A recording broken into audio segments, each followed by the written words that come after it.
ফাতেমাকে বিয়েটা আল্লাহর আইনে হয়েছিল, নবীর ইচ্ছায় হয় নাই। সেই ইচ্ছাটা ছিল আমার আল্লাহ। খুব মনোযোগ দিবেন। হযরতে রাসূল করিম সাল্লাল্লাহু আলাইহি সাল্লামের ঘর ছিল খুবই দুর্বল, বাড়ির মধ্যে খাবার ছিল না।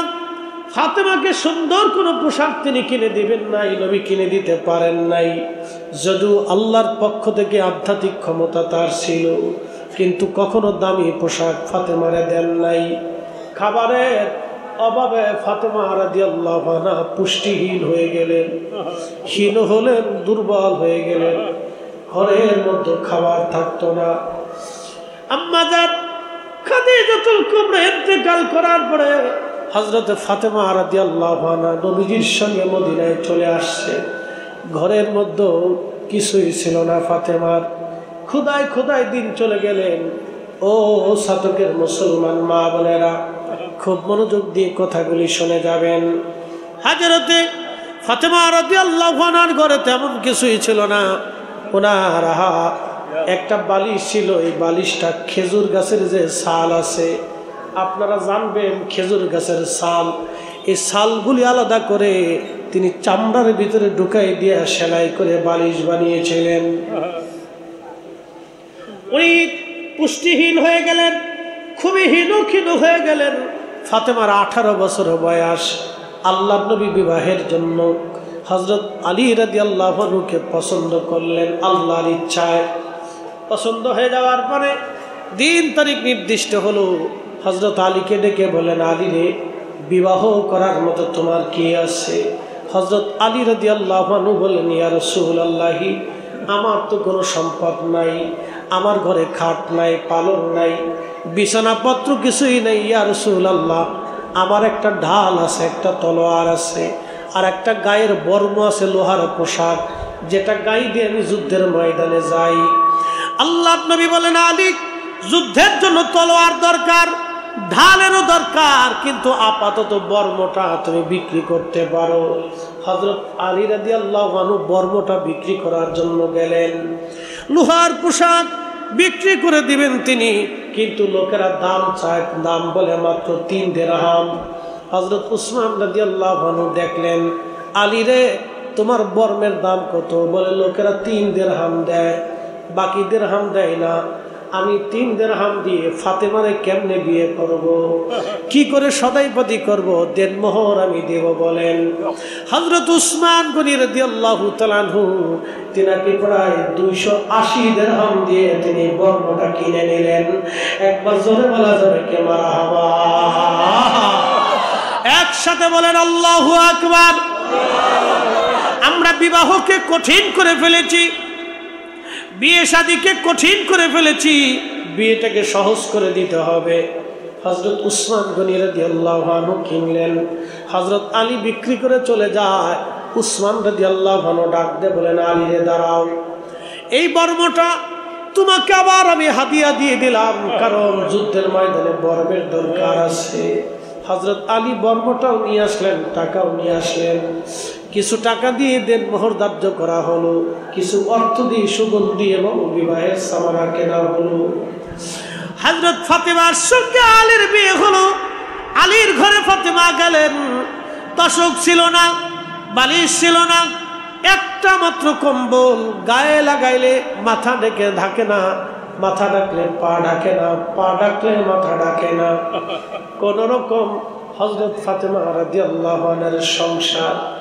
উনি খেজুরের ওই ছাল দিয়ে তিনি সেই দিন বালিশ বানিয়েছিলেন। আমাদের বালিশ কত দামি, কত সুন্দর, কিন্তু হযরত ফাতেমার বালিশ ছিল খেজুরের ছাল দিয়ে বানানো, চামড়া দিয়ে বানানো ছিল সেই বালিশ।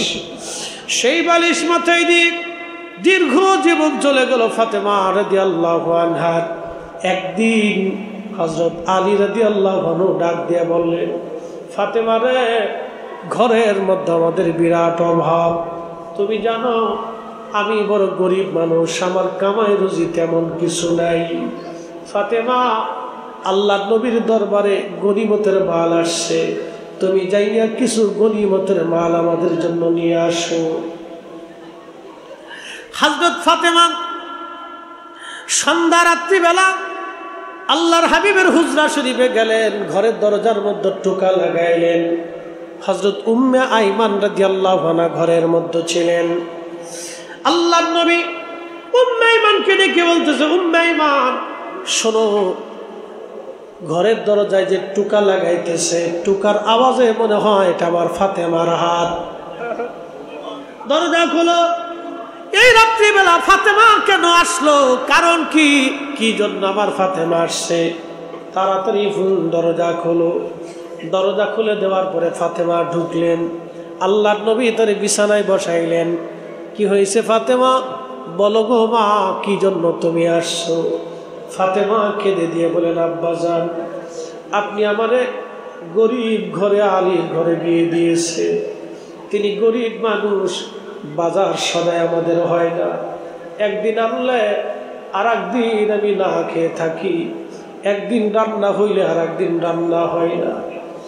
আব্বাজান, ঘরের মধ্যে কোনো আসবাবপত্র নাই, কোন রকম একটা খেজুরের মাদরের উপর আমাদের জীবন চলে। বালিশ নাই, খেজুর গাছের ছাল দিয়ে আমি বালিশ বানাইয়া বিছানা করে থাকি। একটা মাত্র কম্বল আব্বাজান, এছাড়া আর কোনো কম্বল আপনার আলীর ঘরে নাই। খোদায় দিন যায়, শুনছি আপনার কাছে নাকি গনিমতের মাল আসছে। আব্বাজান, কিছু গনিমতের মাল যদি আমারে দয়া করে দিতেন। আল্লাহর নবী ডেকে ডেকে বলতেছে, রে ফাতেমা, গনিমতের মাল আমি তোমার দেব না, এটা আমার গরিব উম্মতের জন্য বরাদ্দ করছি। আল্লাহর হাবিব উম্মতকে কতটা ভালোবাসছে, আমাদেরকে কত পরিমাণে ভালোবাসছে, নিজের কন্যাকে ফেরত দিয়ে দিলেন। মেয়েটা ক্ষুধার্ত, চেহারার দিকে তাকানো যায় না। নবীজির কষ্ট হচ্ছিল, ডাক দেয়া বলতেছে, ফাতেমা রে, তোমারে গরিবতের মাল দিব না, আমি আমার গরিব উম্মতের জন্য বরাদ্দ করছি, এটা আমার গরিব উম্মতের জন্য বরাদ্দ রে ফাতেমা। একটা কথা মনে রাখবেন, আল্লাহর নবী বলছেন, শাসক গোষ্ঠীরা যদি সরকারি মাল নিজেদের ভোগ করে খায়, তাহলে বুঝবা কিয়ামতের আলামত, দুনিয়ার চাইতে কবর ভালো হবে। আর শাসক গোষ্ঠী যদি আমানতের সাথে তোমাদের সম্পদগুলি জনগণের মধ্যে বন্টন করে, তাহলে বুঝবা কবরের চাইতে দুনিয়া ভালো হবে। শতকের মুসলমান কি কঠিন সুষম বন্টন, সেই দিন মেয়েটাকে ফেরত দিয়ে দিলেন। মা, তুমি চলে যাও ফাতেমা, গনিমতের মালের একটা অংশ তোমাকে দেওয়া হবে না, এটা আমার গরিব উম্মতের জন্য বরাদ্দ। আমরা যে তার আদরের উম্মত, কয়দিন কেন্দেছি। আল্লাহর নবীর আদরের উম্মত আমরা কিছুই করতে পারি নাই। আহা, সেই দিন গরিব উম্মতকে নবীজি ভুলেন নাই। যারা গরিব আছেন, চিন্তার কারণ নাই, পেরেশানি নিবেন না। আমার নবীকে গরিবরা আগে ভালোবাসছে, গরিবরা ভালোবেসে যাবে, গরিবরা আমার নবীর সঙ্গে জান্নাতে হাসতে হাসতে চলে যাবে। একবার জোরে বলা যাবে আল্লাহু আকবার। গরিবরা আগে হাসতে হাসতে জান্নাতে চলে যাবে আমার নবীর সঙ্গে। ফাতেমা মনটা বেজার করে চলে গেলেন, কিন্তু আলহামদুলিল্লাহ বললেন, এতটা মন খারাপ করেন নাই। কিন্তু আল্লাহর নবীর ঘুম আসতেছিল না। সারা রাত্র নবীজি ঘুমাইতে পারতেছিলেন না। একবার ডান দিকে মুসুর, আবার বাম দিকে মুসুর দেন, কষ্ট হচ্ছে। কলিজার টুকরা গরিব মেয়েটাকে তিনি পাঠাই দিলেন। আম্মা জান খাদিজার তিরোধানের পরে আমার নবীকে আগলে রেখেছিলেন হযরত ফাতেমা রাদিয়াল্লাহু আনহা। আহা, মেয়েটা এমন ভাবেই নবীকে ভালোবাসতেন, যেই জন্য আল্লাহ খুশি হইয়া নবীকে বলেন, হাবিব আপনি বলে দেন, আপনার ফাতেমা হলো সাইয়্যিদাতুন নিসাই আহলিল জান্নাহ, জান্নাতের রমণীদের সর্দারিনী হলো আপনার ফাতেমা। একবার জোরে বলা যাবে আল্লাহু আকবার। আরে আমার রাসূলকে ভালোবাসার জন্য ফাতেমা যদি সাজ্জাদিনী হয়ে গেলেন, তিনি সর্দারিনী। সুন্নি আমরা মুসলমান, নবীর ভালোবাসার কথা আমরা ব্যক্ত করি এই জন্যই রসুলের ভালোবাসায় পাহাড় সম গুনাহগুলি ধ্বংস হবে, নবীর ভালোবাসায় 8টা জাহান্নাম নিভে যাবে, যা 7টা জাহান্নাম নিভে যাবে, 8টা জান্নাত উম্মতের জন্য বরাদ্দ হবে। উম্মত যে জান্নাতের দরজা দিয়ে খুশি চলে যাবে সেই জান্নাতে। খুব মনোযোগ দেন, ফাতিমাতুজ জাহরা রাদিয়াল্লাহু আনহা চলে গেলেন। হযরত আলী ডাক দিয়ে বলেন, ফাতেমা রে, নবী কি বলেছেন? ফাতেমা বললেন, স্বামী আমার, আল্লাহ রসুল বলেছেন গনিমতের মাল বলে গরিব উম্মতের জন্য বরাদ্দ হয়েছে, কিছুই দিবে না নবী, আমাকে ফেরত পাঠিয়ে দিয়েছেন। হযরত আলী আলহামদুলিল্লাহ বলে শুয়ে রইলেন। ছাতকের নারী সমাজ, ঘরের ভিতর থেকে যারা কথাগুলি শুনেন ভালো করে শুনে যান। আল্লাহু আকবার। ফাতেমা রাদিয়াল্লাহু আনহা তিনি চলে গেলেন, নবীর ঘুম আসে না, বারবার এপিট ওপিট করতে লাগলেন। আল্লাহর নবী সকালবেলা ফজরের নামাজ পড়ে নবীজি তাড়াতাড়ি ফাতেমার ঘরের দরজায় আসছে, টুকা লাগাইলেন। আল্লাহর নবীর জন্য দরজা খুলে দেয়া হলো। ফাতেমা ঘরের ভিতরে যে নবীজি খাটের উপরে বসে, বসিয়া আল্লাহর নবী ডাক দেয়া বলেন, ফাতেমা রে, মন বেজার করছো, তোমার গনিমতের মাল দেই নাই, তোমার আব্বাজান সারা রাত ঘুমাইতে পারে নাই, আমি আমার কলিজার টুকরা মেয়েটাকে আমার দরজা থেকে ফেরত পাঠাইছি। ফাতেমা রে, তোমার আব্বা সারা রাত ঘুমাইতে পারে নাই। ফাতেমা, কিন্তু আমার মালিক আমার আল্লাহ আমার খালি ফেরত পাঠাই নাই, আমার আল্লাহ তোমার কাছে আমারে পাঠাইছে। চিৎকার করে জোরে বলবেন কি আল্লাহু আকবার। আমার আল্লাহ তোমার কাছে আমারে পাঠাইছে। ফাতেমা, 2টা জিনিস আল্লাহ তোমাকে দিতে বলেছে, হয় গনিমত নিবা, না হয় আল্লাহর কাছ থেকে তাসবিহ তুমি নিবা। হয় গনিমত নাও, না হয় তাসবিহ নাও। বলে, আব্বাজান আল্লাহ কি তাসবিহ দিয়েছেন বলেন? বলে, আল্লাহ তাসবিহ দিয়েছে প্রত্যেক দিন এশার নামাজের পরে রাত্রিবেলা ঘুমোতে যাওয়ার আগে তুমি 33 বার আলহামদুলিল্লাহ, 33 বার সুবহানাল্লাহ, 34 বার আল্লাহু আকবার বলে তুমি ঘুমাইবা। এই তাসবিহটা শুধু তোমার জন্য এবং আলীর জন্য আল্লাহ পাঠাইছে। হয় এই তাসবিহ তুমি নাও, না হয় তুমি গনিমতের মাল নাও। যদি এই তাসবিহ তুমি নাও, আল্লাহর ওয়াদা তোমার ঘরে অভাব থাকবে না, আল্লাহ তোমার উপরে খুশি থাকবে। ফাতেমা ডাক দেয়া বলেন, আব্বাজান আমার গনিমতের মাল লাগবে না, আল্লাহর দেওয়া তাসবিহটাই আপনি আমাকে দিয়ে যান। জোরে বলা যাবে কি মারহাবা। আমাদের মেয়ের আজকে দুনিয়ার মোহে পড়িয়া, সাজগোজে পড়িয়া দুনিয়ার পাগল পারা হয়ে গেছে নারী। দুনিয়ার পাগল পারা হওয়া যাবে না। ফাতেমার আদর্শ যদি আমরা নিতে পারি, বোন আমার, হাসতে হাসতে আলমারউ মা মান হাব্বা, আল্লাহর নবীর কন্যা সাইয়্যিদাতুন নিসাই আহলিল জান্নাহ ফাতিমাতুজ জাহরা রাদিয়াল্লাহু আনহার সঙ্গে আমাদের হাসর নাসর হয়ে যাবে রে বোন, আপনার হাসর হবে। আল্লাহর নবী বললেন, তুমি যাকে মহব্বত করো তার সঙ্গে তোমার হাসর নাসর হবে। ও মুসলমান, খুব মনোযোগ দিবেন, আমি রসুল ভালোবাসার কথা বলতেছি। আল্লাহর নবীর প্রত্যেকজন সাহাবী এইভাবে নিজের জীবনকে উপেক্ষা করে আল্লাহর নবীকে ভালোবাসতেন। তারা নিজেদের পিঠের চামড়া দিয়েছেন, গোশত দিয়েছেন, সব কিছু উজাড় করে দিয়ে নবীকে ভালোবাসতেন তারা। আমরাও সেভাবে ভালোবাসবো। কারো বেদাতের ফতোয়ার তক্কা শোনার সময় আমাদের নাই। আমরা রাসূলুল্লাহর পক্ষে স্লোগান দিয়ে যাব। কথা বলেন ঠিক না বেঠে? বলেন তো জমিন কার? না না হয় না, আরো জোরে বলেন জমিন কার?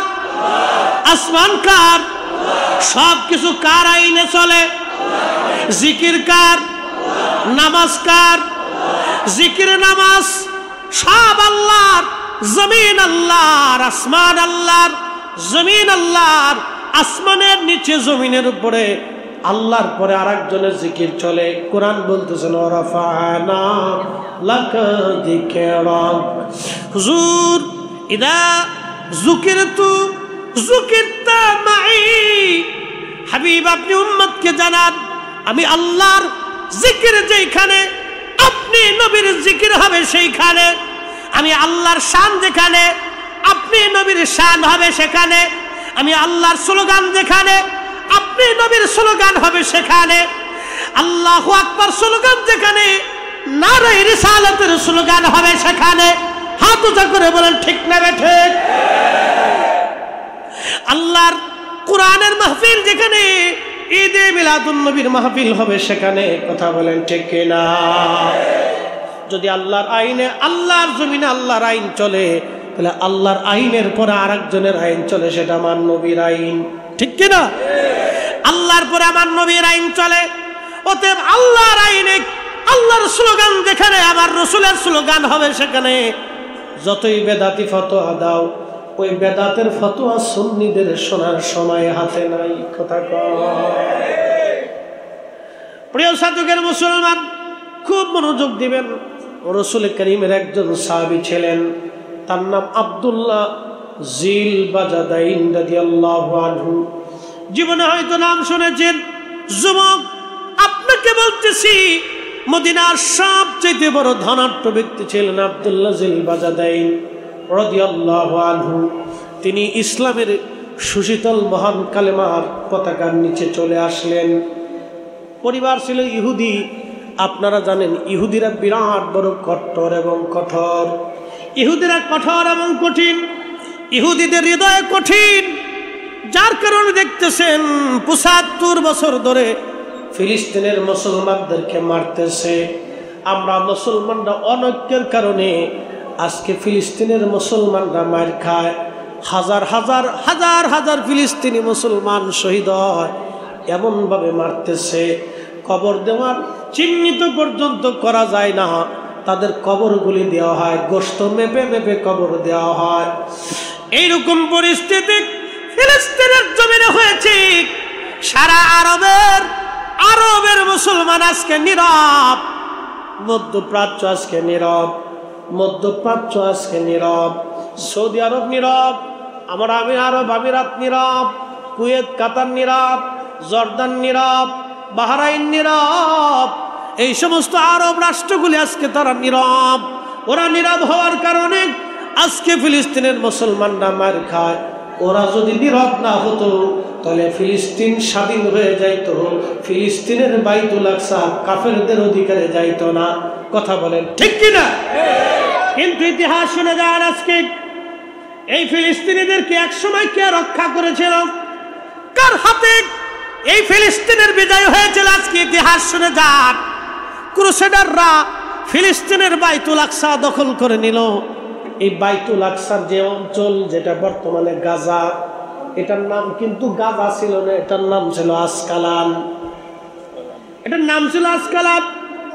এই আসকালানে খ্রিস্টানেরা দখল করে নিয়ে বাইতুল আকসাতে 1 লক্ষ মুসলমানকে তারা জবাই করলো, 1 লক্ষ মুসলমানের জীবন কেড়ে নিল। ইতিহাস সাক্ষী, হাঁটু পর্যন্ত রক্তে সারা বাইতুল আকসা ডুবে গেল। এত পরিমাণে রক্ত জমা হয়ে গেল। আহা, কল্পনা কষ্ট হচ্ছে আপনাদের? হ্যাঁ, আমার দিকে তাকান, একসাথে বলেন তো আল্লাহু আকবার। আমাদের ইতিহাস জানার দরকার। কথা বলেন ঠিক কিনা? চলবে আর একটু, আধা ঘন্টা 20 মিনিট চলবে? হ্যাঁ চলবে, চলবে। ভুবনের প্রিয় মুহাম্মদ এলো রে ধনী, আয় রে সাগর,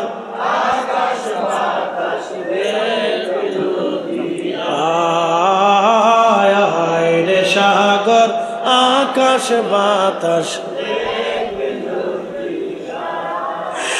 ধুলির ধরা বেহেশত আজ জয় করিল দিল রে লাজ। আজকে খুশির ঢল নেমেছে দুশোর সাহারা,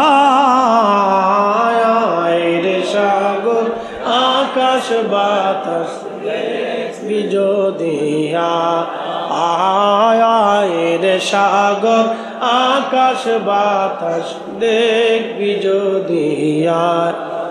বন্ধুগণ আমার, ফিলিস্তিন দখল করে নিয়ে গেল ক্রুসেডাররা, লক্ষ লক্ষ খ্রিস্টান সৈন্যরা ফিলিস্তিন দখল করে নিয়ে গেল।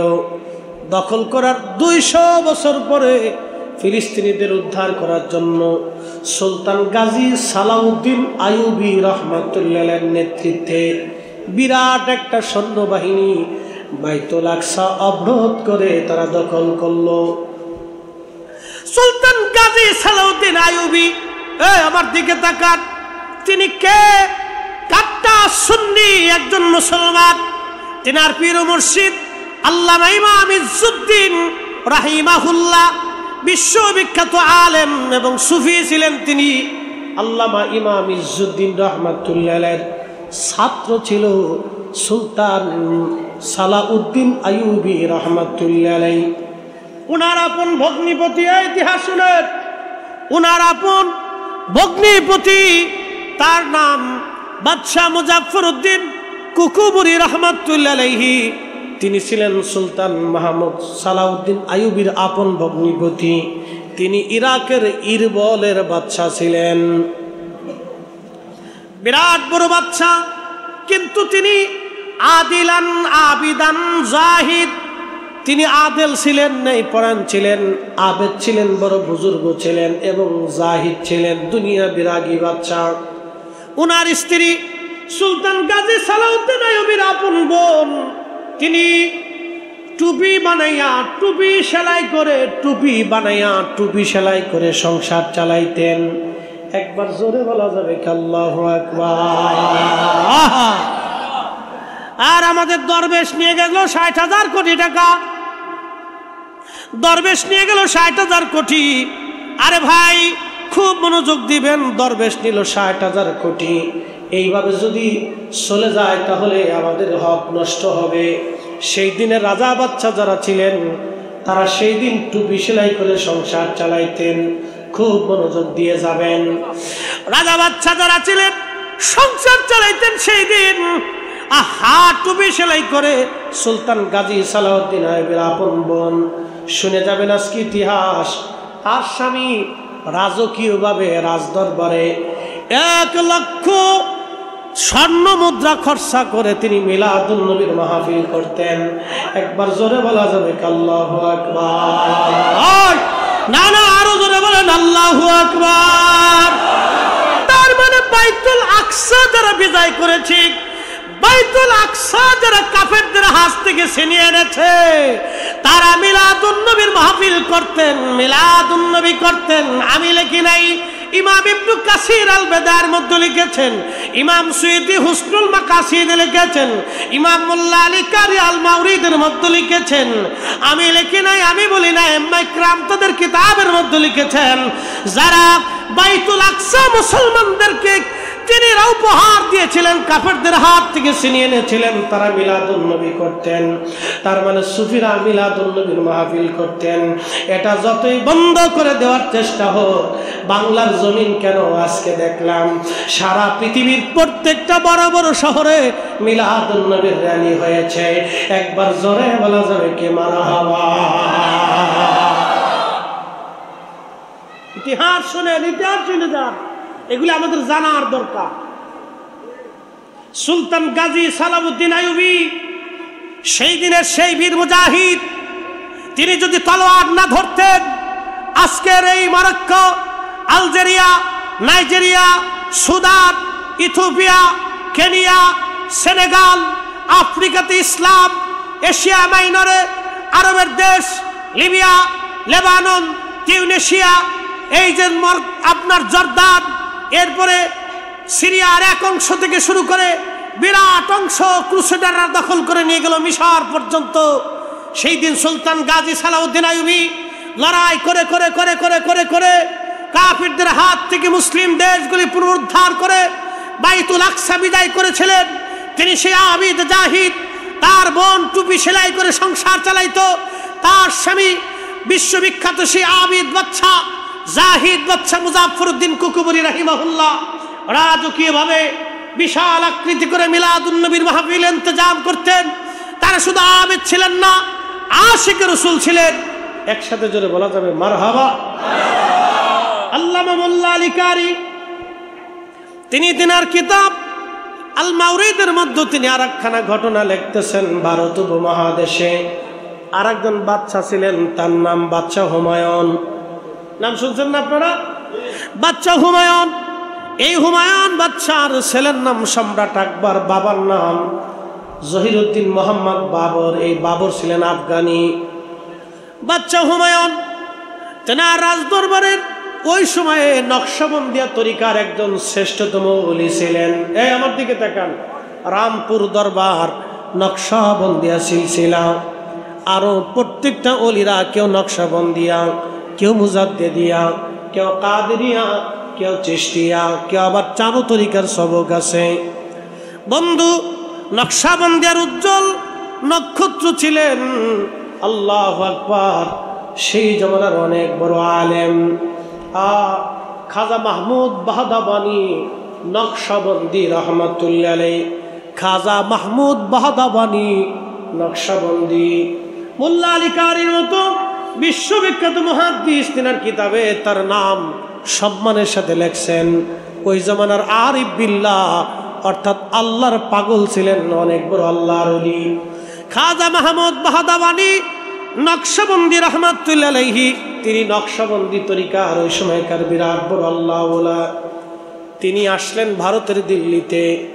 বাদশা হুমায়ুন তখন তিনার প্রধান উজির বৈরাম বেগকে বললেন, বৈরাম আপনি একটু যান, হুজুরকে আমার রাজ দরবারে দাওয়াত করে এনে দোয়া করাইতে হবে। বৈরাম যা বললেন, হুজুর আল্লাহর ওলি আপনাকে দাওয়াত করেছেন বাদশা হুমায়ুন রাজ দরবারে, আপনি একটু দাওয়াত কবুল করে নেন এবং দাওয়াত কবুল করে নিয়ে আপনি রাজ দরবারে দোয়া করে আসেন। সেই দিন বাদশা হুমায়ুনের উজিরকে খাজা মাহমুদ বাহাদাবানি নকশবন্দি বললেন, ও উজির আপনি চলে যান, আমি মাহমুদ বাহাদাবানি নকশবন্দি কোন রাজ দরবারে দাওয়াত গ্রহণ করি না, কোন রাজার কাছে আমি যাই না, এটা আমার আদতের বাহিরে। হুমায়ুনের প্রয়োজন হইলে তাকে আমার কাছে আসতে বলেন। একবার জোরে বলা যাবে কে মারহাবা? জোরে বলেন আল্লাহু আকবার। ওলিরা, ওলি যারা ছিলেন তারা সাম্রাজ্যের জন্য মুখাপেক্ষী ছিলেন না, সাম্রাজ্য আলারা ওলিদের কাছে যাইত। কি কথা কোন ঠিক কিনা? তো মনোযোগ দেন। বাহাদাবানি নকশবন্দি রহমতুল্লাহ বলে আপনি চলে যান। তো বৈরাম খান উজির আজম হুমায়ুনকে, বাদশাহ হুমায়ুনকে, মুঘল সাম্রাজ্যের বাদশাকে বললেন, বাদশাহ হুজুর এই কথা বলে দিয়েছেন তিনি কোনো রাজ দরবারে দাওয়াত নেন না, তিনি আসবেন না।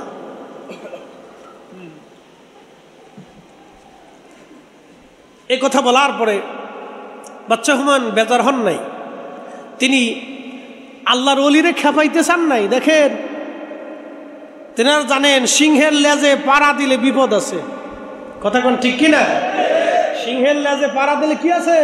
বিপদ আছে। ওলিরে খেপান নাই, বরং তিনি উজিরকে বললেন, উজির তিনি তো আল্লাহর মহান ওলি, তিনি আমাকে ধমক দিতে পারেন, কিন্তু হুজুরকে যে কোনো মূল্যে আমার রাজ দরবারে এনে একটু দোয়া করাইতে হবে বরকতের জন্য। আপনি বলেন কোন মাধ্যমে কি করলে হুজুর খুশি হয়ে রাজ দরবারে আসবে, হুজুরকে রাজি করান। বৈরাম খান চলে গেলেন। আবার যা বলতেছে, হুজুর বিয়াদবি নিবেন না, বাদশাহ আপনার খেদমতে আমাকে আবার পাঠাইছেন, আপনি এমন কি করলে আপনি রাজ দরবারে যাবেন দয়া করে বলেন, তারপরও আপনি যাইয়া একটু দোয়ায় যাবেন বরকতের আশায়। বাদশাহ হুমায়ুন আপনাকে দাওয়াত করতেছে। তখন আল্লামা মোল্লা আলী কারি মাক্কি লিখতেছেন আল মাওরিদের মধ্যে, ঠিক সেই সময় আল্লাহর ওলি ডাক দিয়ে বলেন, বৈরাম তোমার বাদশাকে যা বলো যদি রাজ দরবারে মিলাদ শরীফের ইন্তজাম করে। আল্লাহু আকবার। না না না না, হয় না হয় না, আরো জোরে জোরে জোরে জোরে। কি শরীফ? মিলাদ শরীফের ইন্তজাম করে। তাহলে আমি আসবো, কিন্তু বাদশার জন্য না, মিলাদের সম্মানে। জোরে জোরে জোরে জোরে জোরে জোরে। ওই জমানার আজ থেকে 500 বছর আগের কথা। কত বছর আগে? 500-600 বছর আগের কথা বলতেছি, আজকের কথা না, 500-600 বছর আগে। সেই দিনের বিশ্ববিখ্যাত উপমহাদেশের শ্রেষ্ঠ নকশবন্দিয়া তরিকার শ্রেষ্ঠ আবিদ জাহিদ আলিম, তিনি বলতেছেন আমি বাদশার সম্মানে যাব না, আমি আল্লাহর রসুলের মিলাদের সম্মানে আমি সেখানে যাইয়া মিলাদ শরীফ পড়াবো, দোয়া করব। একসাথে বলা যাবে মারহাবা। তাহলে আমরা অলিদের পথে আসি না নাই? কে এসে বেদাত বলবে ওগুলি আমরা শুনবো, শোনার সময় আমাদের নেই। মনোযোগ দিয়ে হযরতে মাহমুদ বাহদাওয়ানি নকশবন্দি রহমাতুল্লাহ আলাইকে বৈরাম খান দাওয়াত দিলেন। উজির যায় বলেন বাদশাহ মিলাদ শরীফের ইন্তজাম করেন। বাদশাহ রাজকীয়ভাবে রাজ দরবারে মিলাদের ইন্তজাম করলেন। হাজার হাজার মানুষ, হাজার হাজার আমির ওমরা জ্ঞানী গুণী হাজার হাজার মানুষ রাজ দরবারে আসছে। আল্লাহর ওলি গেলেন। আল্লাহর ওলি যাওয়ার পরে বাদশাহ হুমায়ুন নিজে পানি ঢেলে আল্লাহর ওলির হাত ধোয়াইলেন, ওযু করাইলেন, পা ধোয়াই দিলেন। একবার জোরে বলা যাবে কি মারহাবা। আগের যুগের বাচ্চারা ওলি ভক্ত ছিল, তারা জানতো ওনার সিংহের পায়ের সিংহের লেজে পাড়া দিলে মরণ ছাড়া রাস্তা নাই। অতএব সুফিরা আল্লাহর ওলিরা এ জমিনে ছিল, জমিনে আছে, কিয়ামত পর্যন্ত ওলিরা জমিনে থাকবে। কোনদিন এ জমিন ওলি শূন্য হবে না। যে সত্যি পৃথিবীতে চেষ্টা করুক, ও পৃথিবীতে ওলিদের রাজত্বই থাকবে। কথা বলেন ঠিক না বেটে? যদি ভূমিকম্প দিয়ে মাটির নিচে নিয়ে নিতে হয় তাও নেবে, যদি সাগরকে উদ্দোলিত করিয়া হলেও মেরে দিয়ে ভাসিয়ে দিয়ে হলেও তাও নিয়ে রাখবে। যদি আল্লাহর প্রয়োজন পড়ে জনপদে আগুন ধরিয়ে পুড়িয়ে দিয়ে হলেও আল্লাহ তার ওলির ইজ্জতকে রক্ষা করবে। এই কথাটা সারা জীবন মনে রাখবেন। যদি আকাশের পানি দিয়ে জমিনের বন্যা দিয়ে হলো মানুষ মিসমার করে দিয়ে হলো আল্লাহ তার ওলিদের সম্মানকে রক্ষা করবে। এটা আল্লাহ পাকের ওয়াদা, কখনোই নষ্ট হবে না, কখনোই হয়েছিল না, আগামীতেও হবে না। যারা স্বপ্ন দেখেন শুধু স্বপ্ন দেখেই যাবেন, কিন্তু কাজে পরিণত হবে না। জমিন ওলিদের, আল্লাহর আইন অনুযায়ী জমিন চলে। আর শোনেন, প্রত্যেক অঞ্চলে আল্লাহ তার কুতুব নিযুক্ত করেছেন, আবদাল নিযুক্ত করেছেন, মুজাদ্দিদ নিযুক্ত করেছেন, ওলি নিযুক্ত করেছেন। এই সমস্ত কুতুব আবদালরা ওলিরা তারা সবসময় আল্লাহর জিকিরে ফিকিরে আল্লাহর ইবাদতে থাকে। কিছু আল্লাহর মজ্জুব আছে, আল্লাহর পাগল দুনিয়াতে আছে, দুনিয়া বিরাগী হয়ে আল্লাহকে পাওয়ার জন্য দিনহীন হয়ে দুনিয়ার রাজত্ব, দুনিয়ার সুখ, দুনিয়ার সমাজ, দুনিয়ার দেশ, দুনিয়ার খাদ্য, দুনিয়ার সম্মানকে জলাঞ্জলি দিয়ে তারা আল্লাহকে খুশি করার জন্য প্রতিনিয়ত আর হামেশা আল্লাহর জিকির ইবাদতে মশগুল থাকে। শোনেন, এটা কখনো শূন্য হবে না। জমিনে ওলি থাকবেই, না থাকলে কিয়ামত হয়ে যাবে। আল্লাহর আসমানে বৃষ্টি বন্ধ হবে, জমিনে শস্য বন্ধ হবে, অগ্নেগিরি উৎপাদিত হবে, অগ্নেগিরি আগুন বের হয়ে আসতে থাকবে, নানান মুসিবত পৃথিবীতে চেপে আসতে থাকবে। এজন্য ওলি ছিল, ওলি আছে, কিয়ামত পর্যন্ত ওলি থাকবে, এটা কখনো বন্ধ হবে না। মোহতারাম সুলতান বাদশাহ হুমায়ুন সেই দিন হুজুরকে নিয়ে নিজে হাত ধোয়াইলেন, পা ধোয়াইলেন, ওযু করাইলেন, সম্মানের সাথে বসাইলেন। রাজকীয়ভাবে পবিত্র মিলাদুন নবী সাল্লাল্লাহু আলাইহি সাল্লামের মাহফিল কায়েম হলো। মোল্লা আলী কারি মাক্কি হানাফি রাহিমাহুল্লাহ আজ থেকে 450 বছর আগে ওনার কিতাব আল মাউরিদুর রাবি ফি মাউলিদিন নবীর ভিতরে তিনি লিখতেছেন, সেই দিন রাজকীয়ভাবে মহা ধুমধামে মিলাদ শরীফ হয়ে গেল। হয়ে যাওয়ার পরে হুজুর দোয়া করলেন। শুধু একটু দুয়ার আশায় বিরাট বড় মিলাদের ইন্তজাম করেছিলেন বাদশাহ হুমায়ুন। তার মানে বোঝা গেল এই মিলাদ মাহফিলগুলি এগুলি আগে থেকেই চালু হয়ে আসছে। এগুলির মাধ্যম দিয়ে তারা তরিকতের, তাসাউফের, ইসলামের খেদমত দেশে দেশে স্থানে স্থানে করে গেছে। কথা বলে ঠিক না বেঠে? এগুলি চলবে, বন্ধ হবে না।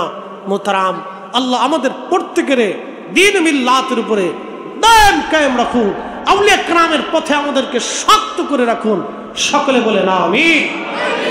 বন্ধুগণ আমার, আলোচনা লম্বায়িত নয়, শেষের দিকে নিয়ে আসবো। হযরত ফাতেমা রাদিয়াল্লাহু আনহার কথা বলছিলাম, ও আজ আমি শেষ করে দিব। যেহেতু পবিত্র মিলাদুন নবীর মাহফিল, আমার নবীর জীবনের শেষ সময়ের দুটি কথা বলেই শেষ করে দিব। কষ্ট হচ্ছে আপনাদের? 10টা মিনিট সময় দেওয়া যাবে না? তাহলে একসাথে আবার বলেন তো, আল্লাহু আকবার। নারে তাকবীর, নারে রিসালাত। বাঁচাও ঈমান, বাঁচাও দেশ, সুন্নাত ওয়াল জামাত। পবিত্র ঈদে মিলাদুন নবী, মিলাদুন নবী যেখানে, নূরের নবী যেখানে, ওলি আল্লাহ যেখানে, পীর মাশায়েখ যেখানে,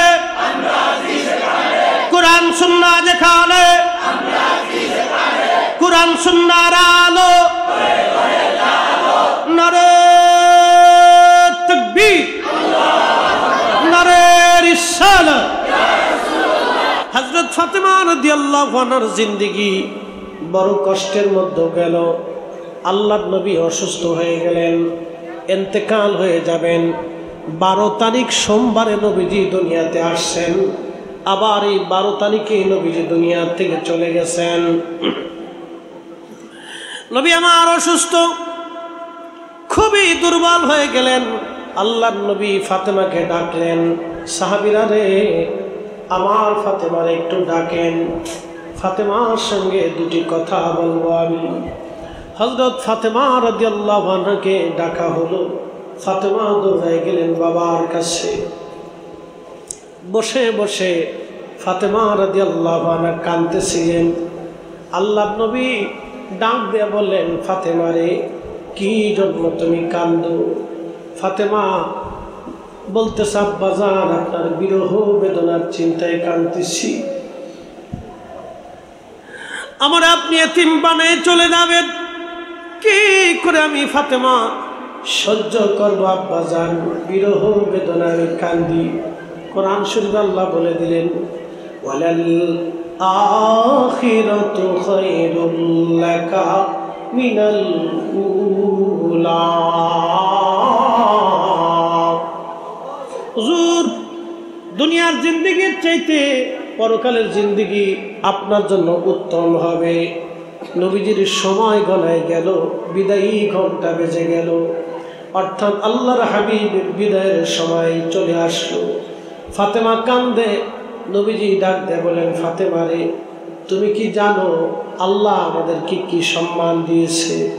ফাতেমা রে, আল্লাহ তোমার একজন বাবা দিয়েছে, যেই বাবা সৃষ্টির মধ্যে শ্রেষ্ঠ, যেই বাবারে আল্লাহ হাবিবুল্লাহ বানাইছে। ফাতেমা রে, আল্লাহ তোমার দুইটা সন্তান দিছে, কারো ঘরে এরকম সন্তান আল্লাহ দেয় নাই। আমার আল্লাহ দুইটা সন্তানের কি দাম দিছে জানো নি রে ফাতেমা? আল হাসানু ওয়াল হুসাইনু সাইয়্যিদা শাবাবি আহলিল জান্নাহ। আমার হাসান আর হুসাইন দুইজন জান্নাতের যুবকদের সর্দার। ফাতেমা রে, তুমি কি জানো কুরাইশ পরিবারে বনু হাশিমের ভিতরে তোমার বাবার পরিবারের চাইতে শ্রেষ্ঠ পরিবার পৃথিবীতে আর কারো নাই রে ফাতেমা। আল্লাহ আমারে আহলে বায়াত বানায় দিছে রে ফাতেমা। এই পরিবারের চাইতে দামি পরিবার আর দুনিয়াতে নাই। ফাতেমা রে, তুমি কি জানো আমার পরিবারকে কত বড় মর্যাদাশীল আল্লাহ বানাইছে? তোমার বংশের ভিতরে জাফর নামক একজন, যার দুইটা হাত কাফেররা কেটে ফেলে দিয়েছিল রে ফাতেমা, আল্লাহ হাতের বদৌলতে তার পাখা দিয়ে দিচ্ছে। আমার জাফর জান্নাতের 8টা দরজা দিয়ে যেখানে খুশি সেখানে সেখানে আমার জাফর ঘুরে বেড়ায়। ফাতেমা রে, শোনো, তোমার বংশের ভিতরে তোমার দাদা, তার নাম আমির হামজা, আল্লাহ তারে সাইয়্যিদুশ শুহাদা বানাইছে, শহীদদের সর্দার বানাই দিছে। ফাতেমা রে, তুমি কি জানো তোমার আব্বাজানকে আল্লাহ কত বড় মর্যাদাশীল বানাইছে ফাতেমা। ফাতেমা রে, আরো শোনো আল্লাহ কি পরিমাণে মর্যাদা দিচ্ছে। তুমি কেন কান্দো রে মা? তুমি আলীর সঙ্গে আমি বিয়ে দিয়েছিলাম রে ফাতেমা, সে আলীর ব্যাপারে তোমার মন খারাপ ছিল, তুমি গরিব ঘরে, আমি কেন তোমারে বিয়ে দিলাম ফাতেমা? আলীর সাথে তোমারে বিয়ে দিছি, বিয়েটা আমার ইচ্ছায় হয় নাই, তোমার সঙ্গে আলীর বিয়েটা আমি আমার আল্লাহর ইচ্ছায় দিয়েছিলাম। তোমার স্বামী আমি পছন্দ করি নাই, আল্লাহ নিজে পছন্দ করেছে। একবার জোরে বলবেন আল্লাহু আকবার।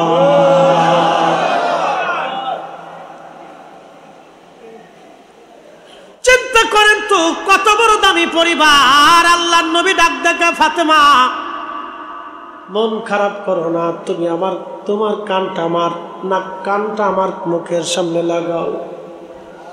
হযরত আল্লাহর নবী কানে কানে কি যেন বললেন, ফাতেমা হাসতে লাগতেছে, মুস্কি মুস্কি হাসতে হাসতে বেরোয় আসে।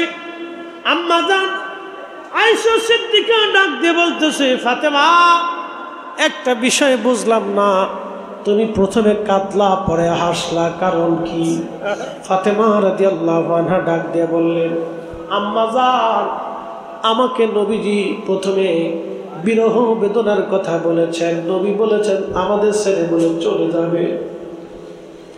বাবার বিরহে আমি কাঁদতেছিলাম, কিন্তু আমার নবী আমার আর একটা সুসংবাদ দিয়েছেন কানে কানে। বলে কি সংবাদ? ফাতেমারে বলো।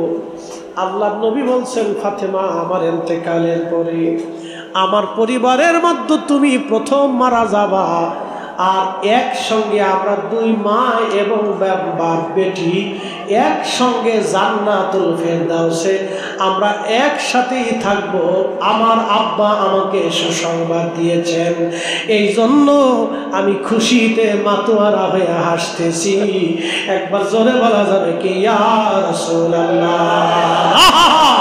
শ্রেষ্ঠ নবী দিলাম রে তরিয়ে নিতে রোজ হাসরে, ঠিক কিনা?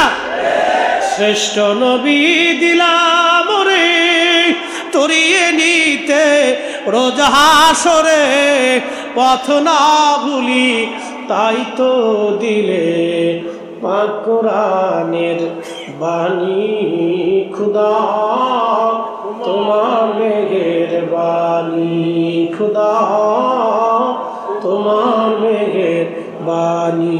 সুন্দর ফল সুন্দর ফল মিঠা নদীর পানি, খুদা তোমার মেহেরবানি। ওয়াজ শেষ, শুনিয়া যান। জিব্রাইল 3 দিন পর্যন্ত নবীজির কদমে আসলেন, খোঁজ খবর নিলেন। চতুর্থ দিন জিব্রাইল আর আজরাইল আলাইহিস সালাম একজন একসাথে আসছে। যদি কোনোদিন মদিনাতে যান, এখনো সেই বাবে জিব্রাইল বাম পাশে আছে, আমাদের কিবলামুখী বাম পাশে বাবে জিব্রাইল এখনো আছে। যেই দরজা দিয়ে জিব্রাইল আসতেন, বাবে জিব্রাইল দিয়ে জিব্রাইল আর আমিন আমার নবীজি ঢুকলেন, আজরাইল দুইজনে ঢুকলেন, সালাম দিলেন। নবীজি ডাক দিলেন, জিব্রাইল আপনার সঙ্গে উনি কে? বলে ইয়া রাসূলুল্লাহ, উনি সেই ব্যক্তি যে মায়ের কোল থেকে সন্তান ছিনাইয়া নেয়, উনি সেই ব্যক্তি বাবার কোল থেকে সন্তান কেড়ে নিয়ে যায়। হুজুর, উনি সেই ব্যক্তি সন্তানের কোল থেকে বাবারে নিয়ে চলে যায়। উনি সেই ব্যক্তি সন্তানদেরকে এতিম বানায়। উনি সেই ব্যক্তি যিনি ডাক্তারের সামনে থেকে রোগী নিয়ে চলে যায়। উনি সেই ব্যক্তি মালাকুল মউত। কোরআন আল্লাহ বলছেন, ফাইন্নাহু মুলাকিকু, এই ব্যক্তির সঙ্গে সৃষ্টির সবার মোলাকাত হবে, সব মানুষের মোলাকাত হবে। হুজুর আমার সঙ্গে আজকে তিনারে আল্লাহ পাঠায় দিয়েছে। জিবরাইল ডেকে বলেন, হুজুর জীবনে কোনদিন আর বুঝি এই দরজা দিয়ে ঘরে আর আসা হবে না।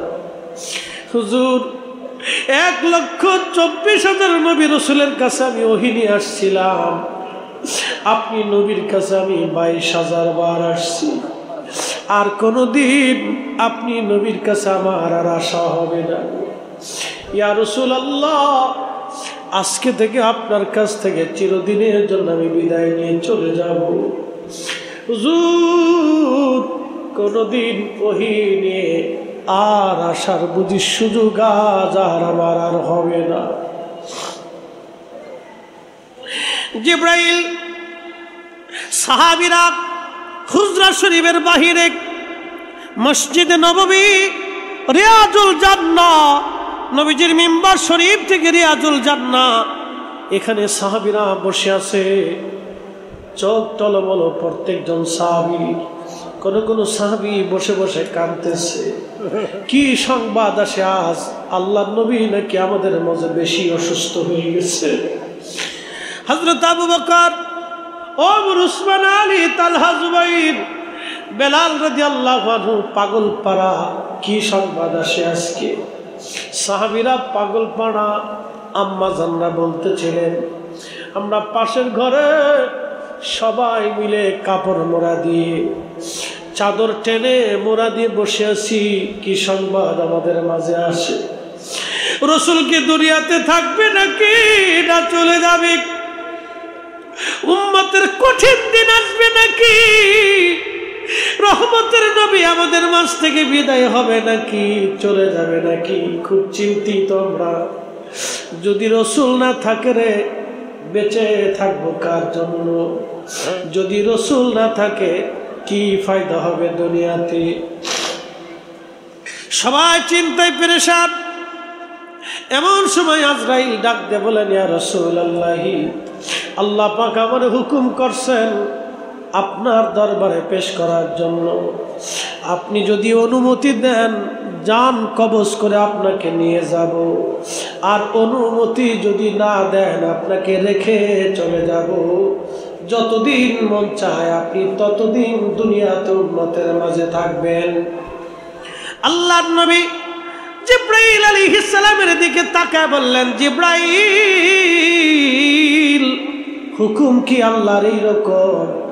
জিবরাইল ডাকতে বলেন, হ্যাঁ ইয়া রাসূলুল্লাহ, আল্লাহ আজরাইলকে পাঠাইছে আপনাকে নিয়ে চলে যাওয়ার জন্য। হুকুম দিছে আপনি এজাজত দিলে আপনাকে নিয়ে যাওয়া হবে, আর এজাজত যদি না দেন আপনাকে রেখে চলে যাওয়া হবে। হুজুর, তবে আমার মালিক আমার আল্লাহ আপনার দিদারে আগ্রহী হয়ে আছে। আপনার দিদারে আল্লাহ আগ্রহী হয়ে আছে। আপনার দিদারে আল্লাহ আগ্রহী হয়ে আছে। আল্লাহর নবী ডাক দিয়ে বলতেছে, আজরাইল, আমার মাশূক আমার আল্লাহ আমার দিদারে আগ্রহী। আজরাইল, আর দেরি কইরো না, এবার আমাকে নিয়ে চলো, আর আমি থাকবো না। আজরাইল বক্ষ মুবারকে হাত দিলেন। নবীজি ডেকে বলেন, আজরাইল আমার কষ্ট হয়। আজরাইল বলতেছে, আল্লাহর কসম করে বলি ইয়া রাসূলুল্লাহ, সৃষ্টির মধ্যে আপনার জান কবজের ব্যাপারে আল্লাহ আমাকে সতর্ক করে দিয়েছে। যদি আপনি নবীর কষ্ট হয়, যদি আপনি নবীকে আমি ব্যথা দেই, কষ্ট দেই, আমি যদি আমার সীমানার বাহিরে চলে যাই, আল্লাহ আমাকে জ্বালিয়ে পুড়িয়ে শেষ করে দেবে। রব্বে কারীম আমাকে সতর্ক করে দিয়েছেন, আপনার জান কবজের ব্যাপারে এত সতর্ক করলেন আল্লাহ। যদি আমার বিয়াদবি হয়ে যায়, আমি সর্বনাশ হয়ে যাবে আমার। হুজুর, আপনার আগে এবং পরে আপনার মতো কারো সঙ্গে আর এরকম আচরণ করা হবে না, কারো কাছ থেকে ইজাজত নেওয়া হবে না, অনুমতি নেওয়া হবে না। ইয়া রাসূলুল্লাহ, একটু কষ্ট হবে, ধৈর্য ধরেন। আপনার চাইতে এত আসানে কাউকে নেওয়া হয় নাই, আর কাউকে আল্লাহর দরবারে নেওয়া হবে না। তখন আমার নবী ডাক দিলেন, আজরাইল তোমার কথাটা বলে দিয়ে যাই, আমার উম্মতের কষ্ট দিও না, আমার উম্মতের কষ্ট দিও না। আমরা সেই নবীর উম্মত, ইন্তেকালের সময় যে নবী আমাদেরকে ভুলে নাই, আমরা জীবন চলে যাবে নবী ভুলতে পারবো না। হাত উঁচা করে বলেন ঠিক না বেঠে?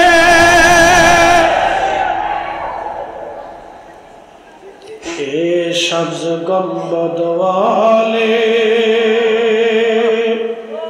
मंजूर दुआ करना, जब वक्त न जा आए आका दीदार अता करना, दीदार अता करना। मैं कब्र अंधेरी में घबराऊंगा जब तन्हा में, कब्र अंधेरी में घबराऊंगा जब तन्हा, इमदाद मेरी करने आजान रसूल अल्लाह, रोशन मेरी तुर्बत को लिल्लाह जरा करना, जब वक्त न जा आए आका दीदार अता करना, दीदार अता करना। ये शब्द गुंबद वाले मंजूर दुआ करना,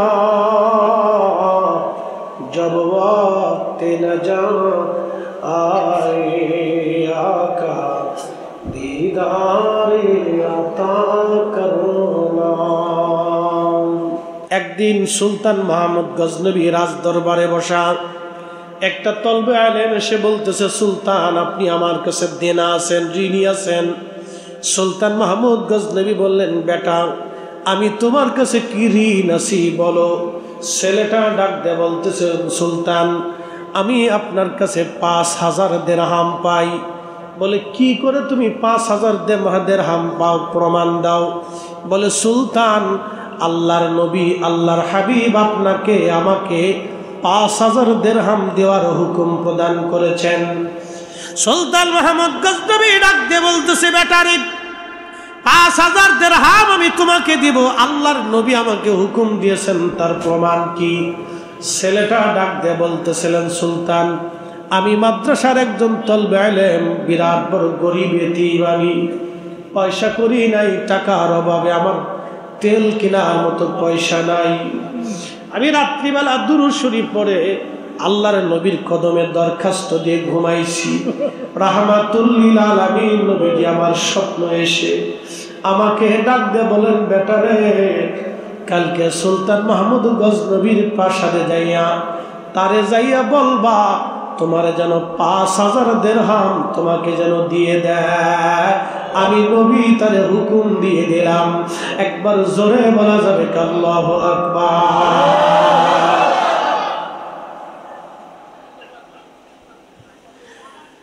সাতকের মুসলমান খুবই মনোযোগ দিয়ে শুনে যাবে। সুলতান মাহমুদ গজনবী ডাক দিয়ে বলে, বেটা আল্লাহর হাবিব আমাকে 5000 দিরহাম তোমাকে দিতে বলেছেন, তার প্রমাণ কি বলো। বলতেছে, সুলতান আমি আমার রসুলকে বললাম, ইয়া রাসূলুল্লাহি আমি যে 5000 দিরহাম চাবো, কিন্তু সুলতান তো প্রমাণ চাবে। আমি কি প্রমাণ দিব যে আপনি আমাকে হুকুম দিয়েছেন? ছেলেটাকে আল্লাহর নবী ডাক দিয়ে বলল, বেটারে সুলতান মাহমুদ গজনবীকে যায় বলবা প্রত্যেক দিন সুলতান মাহমুদ আমাকে 5000 বার দুরূদ শরীফ পড়ে রাত্রিবেলা আমাকে হাদিয়া পাঠায়। আজকে 7 দিন হলো সুলতান মাহমুদ আমারে কেন দুরূদ হাদিয়া পাঠায় না? জিজ্ঞাসা কইল, তার কাছে কারণ জানতে চাইও। একবার জোরে বলবেন কি মারহাবা? না না, হয় নাই।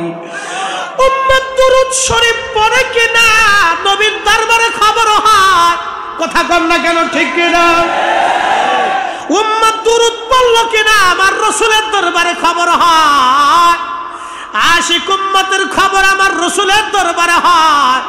আপনি মানলেও ঠিক, না মানলেও ঠিক, মানলেও ঠিক, না মানলেও ঠিক। আপনি মানলে ইমানদার, না মানলে শয়তানের অনুসারী। সুন্নি জামাতের তাতে কিছু যায় আসে না।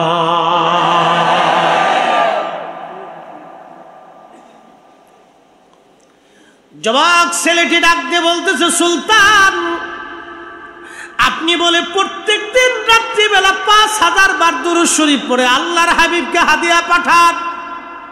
সুবহানাল্লাহ বলবো। গজনি সাম্রাজ্যের সুলতান, বর্তমান আফগানিস্তান, ইরান, পাকিস্তানের এক অংশ, উজবেকিস্তান, তুর্কমেনিস্তান, তাজিকিস্তান, এই বিরাট অংশের তিনি গজনি সাম্রাজ্যের সুলতান ছিলেন। কত বড় আশিক রাসূল। আজকে দুরূদের বিরোধিতা হয়, আমার নবীর মিলাদের বিরোধিতা হয়। যতই বিরোধিতা করো না কেন, আমার আল্লাহর জমিনে আল্লাহর হাবিবের শান চলবেই চলবে, চলবে, বন্ধ হবে না। হাত উঁচা করে বলেন ঠিক কিনা?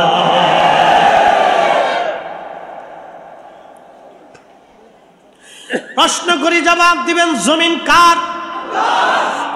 আসমান কার? জমিনে আইন চলে কার? আসমানে আইন চলে কার?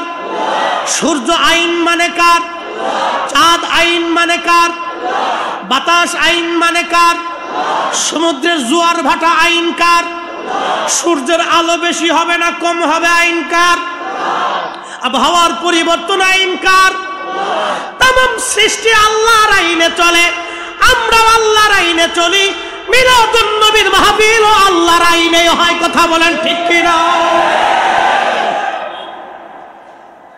খুবই মনোযোগ দিয়ে শুনবেন। সুলতান মাহমুদ গজনবী রহমাতুল্লাহ আলাইহি যুবক ডাক দিয়ে বলল, হুজুর সুলতান, আজকে 7 দিন হলো আপনি আল্লাহর নবীকে দুরূদ হাদিয়া পাঠান নাই। সুলতান মাহমুদ গজনবী চোখের পানি ছেড়ে ছেড়ে দিয়ে কাঁদে আর বলে, বেটা তুমি সত্যি বলেছ, আল্লাহর নবী সত্যি হুকুম দিয়েছে। আজকে 7 দিন হলো আমি দুরূদ শরীফ পাঠাই না। রাজ্যের কাজে, সাম্রাজ্যের কাজে আমার দুরূদ শরীফ আমি পড়তে পারি না এই 7 দিন। প্রত্যেক দিন রাত্রিবেলা আমি 5000 বার দুরূদ শরীফ পড়ে আল্লাহর নবীকে হাদিয়া না দিয়ে আমি সুলতান মাহমুদ ঘুমাই না। আল্লাহর নবী ঠিক বলেছে রে বেটা, তুমি নিয়ে যাও আমার কাছ থেকে 5000 স্বর্ণ মুদ্রা। জীবনে যদি প্রয়োজন হয় আমার কাছে আসবা, তোমার দুনিয়ার জীবনের সব প্রয়োজন আমি মিটাই দিতে পারবো। লজ্জা করবা না, রাসূল তোমাকে আমার কাছে পাঠাইছে। আমি সুলতান মাহমুদের কত বড় বুলন্দ নসিব, আল্লাহর নবী আমার দুরূদের খবর নেয় বেটারে। তোমার কারণে আমি আমার দুরূদের সংবাদ শুনতে পারলাম। সেই সুলতান মাহমুদ গজনবী রহমাতুল্লাহ আলাইহি কাট্টা সুন্নি মুসলমান ছিলেন, আল্লাহর ওলি ভক্ত ছিলেন। তিনি বিশ্ববিখ্যাত ওলি কামেল আবুল হাসান খেরকানি রহমাতুল্লাহ আলাইহির রাজ দরবারে তিনি চলে গেলেন। ওলিরা দুনিয়ার মুখী হয় না। এই শাহজালালিয়া মানে মুজাররিদি 360 ওলিরা ঘুমাইতেছে। তারা মুকুটহীন সম্রাট, তারা রাজ্যের সীমানাহীন সম্রাট। এমন সম্রাট তারা 750 বছর ধরে উনাদের কোনো পরাজয় নাই, উনাদের কোনো ক্ষয় নাই, উনাদের কোনো পরাজয় নাই।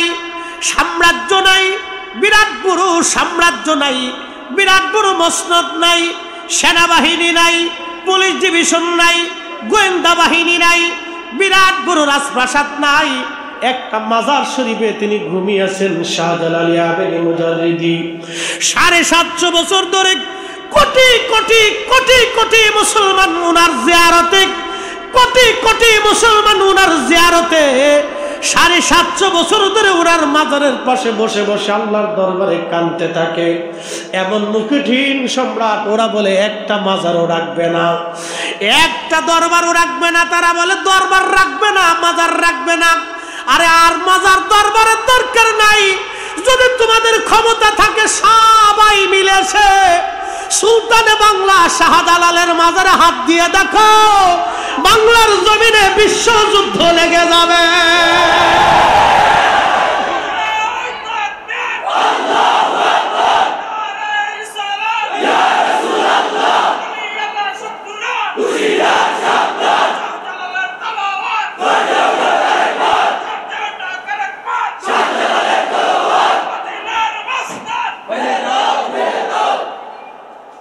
প্রিয় সাধকের মুসলমান, খুবই মনোযোগ দিয়ে শুনে যাবেন। আমরা সুন্নিরা শান্তি প্রিয়, কথা বললাম, আমরা কি প্রিয়? শান্তি প্রিয়। অশান্তি, বিশৃঙ্খলা, মারামারি, হানাহানি, কাটাকাটিতে আমরা বিশ্বাসী না। আমরা সুফি যারা ছিলেন তারা এগুলি তো বিশ্বাসী ছিলেন না। তবে একটা কথা মনে রাখবেন, ঘটনা শুনাইতেছি, সুফিদেরকে খেপাইয়া কারো রাজত্ব দুনিয়াতে টিকে থাকে না। সাধকের মুসলমান, সুলতান মাহমুদ গজনবী চলে গেলেন সুদূর খেরকানে। আবুল হাসান খেরকানি রহমাতুল্লাহ আলাইহির বারগাহে। তিনি আবার ছিলেন হযরত বাইজিদ বুস্তামি রহমাতুল্লাহ আলাইহির পরে।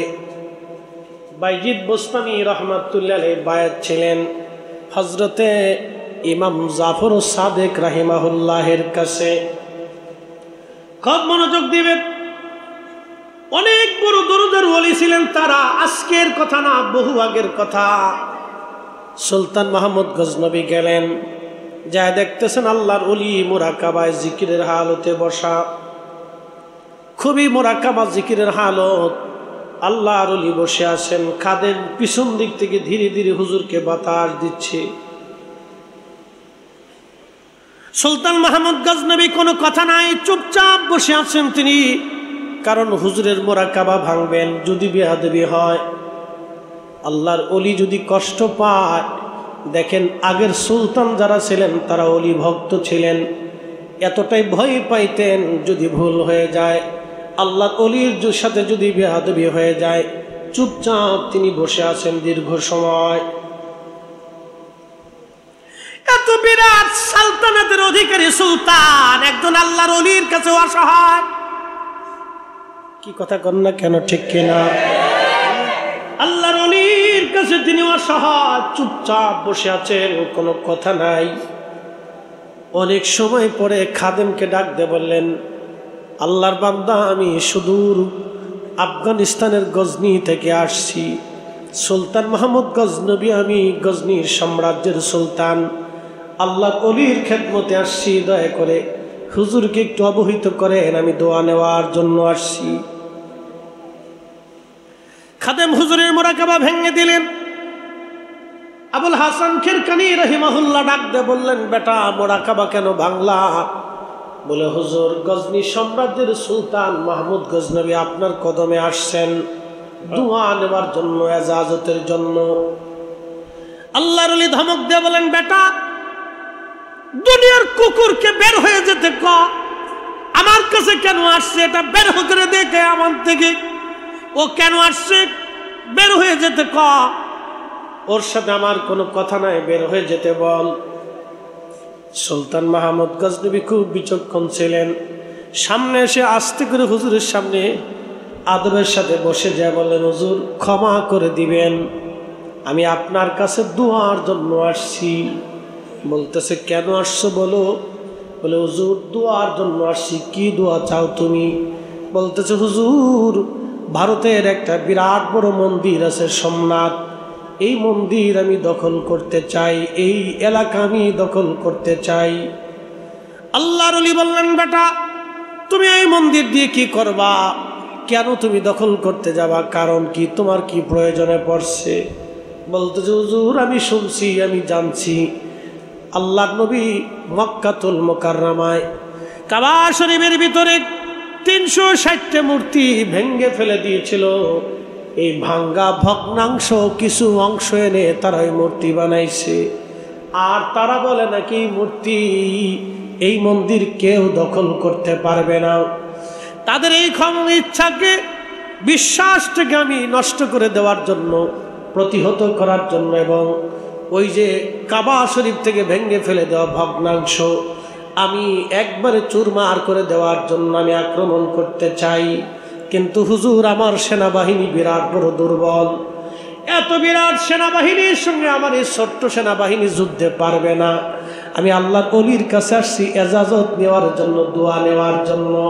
আপনি যদি দোয়া করে দেন তাহলে আমি যুদ্ধে জড়াবো, আর দোয়া যদি না করেন তাহলে আমি যাব না।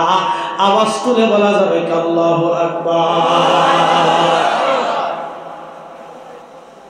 হাজরাতে সুলতান মাহমুদ গজনবী রাহিমাহুল্লাহকে আবুল হাসান কেরকানি রাহমাতুল্লাহি আলাইহি দোয়া করলেন। দোয়া করার পরে তিনার গায়ের ভিতর থেকে জুব্বাখানা খুললেন।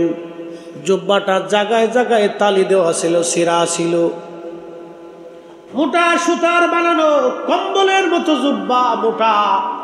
খুলে দিয়ে বললেন বেটা জুব্বাখানা নিয়ে যাও, যাও জুব্বাখানা নিয়ে, যদি ওই সময় কঠিন মুসিবতের মধ্যে পড়ে যাও আমি জুব্বাখানা তোমারে দিয়ে দিলাম। জুব্বাখানা তুমি আল্লাহর দরবারে ওযু করে নামাজ পড়ে যদি যুদ্ধে তুমি বিপদের মধ্যে পড়ো, এই জুব্বাখানা হাতের মধ্যে নিয়ে আল্লাহকে বলবা আল্লাহ জুব্বার মালিক যদি তোমার পছন্দ হয়, আল্লাহ এই জুব্বার মালিকরে তুমি যদি ভালোবাসো, তোমার যদি পছন্দের ভালোবাসার হয়, তাহলে এই জুব্বাখানা ধরে তোমার দরবারে হাত বাড়াইছি। সুলতান মাহমুদ তুমি আল্লাহর কাছে যা যা মন চাই চাবা, আল্লাহর ইচ্ছায় আশা করি আমার মালিক তোমারে খালি ফেরাবে না। জোরে বলা যাবে কি মারহাবা।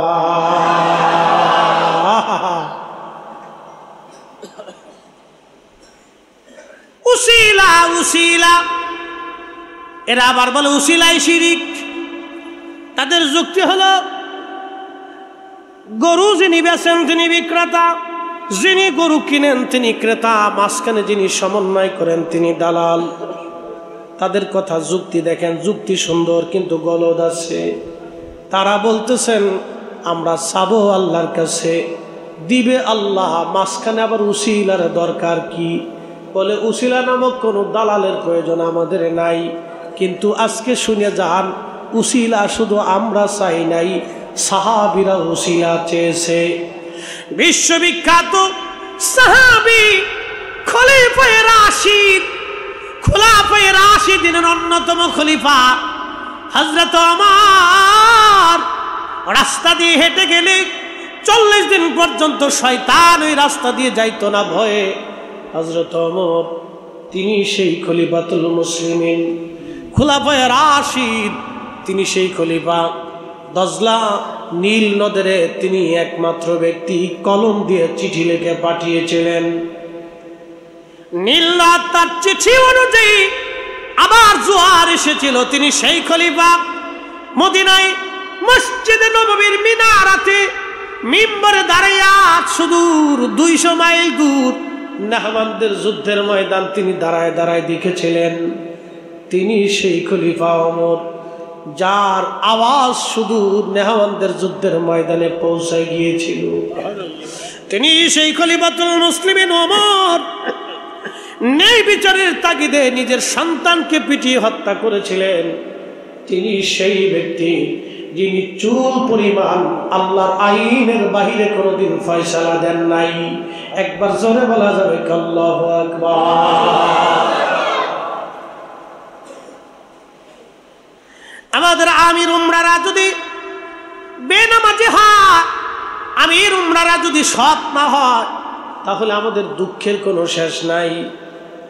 হযরত আমিরুল মুমিনিন ওমর রাদিয়াল্লাহু আনহু তিনি সেই ব্যক্তি। মদিনা মুনওয়ারায় কোনো বৃষ্টি নাই, বৃষ্টির দারুণ অভাব হয়ে পড়ল। লোকেরা এসে বলল, আমিরুল মুমিনিন, বৃষ্টির বড় অভাব, আপনি দয়া করে বৃষ্টির জন্য দোয়া করেন। হযরত ওমর দোয়া শুরু করলেন। বর্ণনাকারী রাবী সাহাবী খাদিম রাসূল হযরত আনাস রাদিয়াল্লাহু আনহু বলতেছেন, হযরত ওমর রাদিয়াল্লাহু আনহু তিনি দোয়া করতেছিলেন, ওয়া ইন্না কুন্না নাতাওয়াসসালু বিআম্মিন নবিয়িনা, ওগো রব, এখন তোমার নবীজির চাচার উসিলা ধরে দোয়া করতেছি, দয়া করে আপনি আমাদেরকে বৃষ্টি দেন। হযরত ওমর দোয়া করে, আল্লাহ তোমার নবীজির চাচা আব্বাস রাদিয়াল্লাহু আনহুর উসিলা ধরলাম, আল্লাহ আকাশ থেকে বৃষ্টি দেন।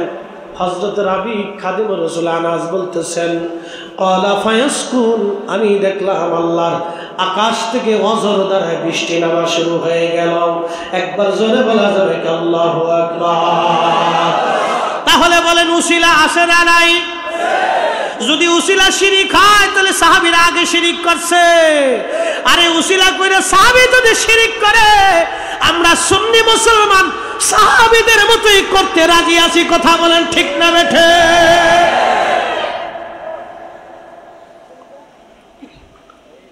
এই ওলি আল্লাহর বাংলাদেশ, শহীদ গাজীর বাংলাদেশ, রহম করো আল্লাহ, রহম করো আল্লাহ। শাহজালালের বাংলাদেশ, শাহপরানের বাংলাদেশ, রহম করো আল্লাহ, রহম করো আল্লাহ। হযরত আবুল হাসান খিরকানি জুব্বা দিয়ে দিলেন। সুলতান মাহমুদ গজনবী সুদূর গজনি থেকে ভারতে এসে সোমনাথ আক্রমণ করলেন। বুঝতে পারতেছেন কত কঠিন যুদ্ধ। সনাতন বাহিনী তৎকালীন সময়কার বিরাট বড় ভারতীয় সেনা, লক্ষ লক্ষ সৈন্যরা জীবন দিয়ে যুদ্ধ করতেছে। তারা তাদের স্থাপনা, তাদের মন্দির রক্ষা করার জন্য যুদ্ধ চলে। আর সুলতান মাহমুদ গজনবীর বক্তব্য হলো, কাবা শরীফ থেকে আমার নবীজি যেই মূর্তি ভেঙে ফেলে দিয়েছে, এই মূর্তি কোথাও পৃথিবীতে আমরা বসতে দেব না। কঠিন যুদ্ধ, মাসের পর মাস, জীবনের পর জীবন, রক্তের পর রক্ত পড়ে যাচ্ছে। কঠিন জিহাদে এক পর্যায়ে সুলতান মাহমুদ গজনবীর সেনা প্রধান এসে বললেন, সুলতান, মন বলতেছে যুদ্ধের ময়দানে টিকে থাকা সম্ভব না। আমরা অল্প সৈন্য দিয়ে এত বড় বাহিনীর সঙ্গে লড়াই সম্ভব হচ্ছে না। আমাদের সৈন্যদের মনোবল ঝিমিয়ে গেছে। মন বলতেছে এই বছর আমাদের সৈন্য ফিরে যেতে হবে। সুলতান মাহমুদ যুদ্ধের দিক নির্দেশনা দিয়ে তিনি চলে গেলেন তাঁবুর ভিতরে, ওযু করলেন, 2 রাকাত নামাজ পড়লেন। আল্লাহর কোরআন বলতেছে, ইয়া আইয়ুহাল্লাযীনা আমানুস্তাঈনু বিস-সাবরি ওয়াস-সালাহ।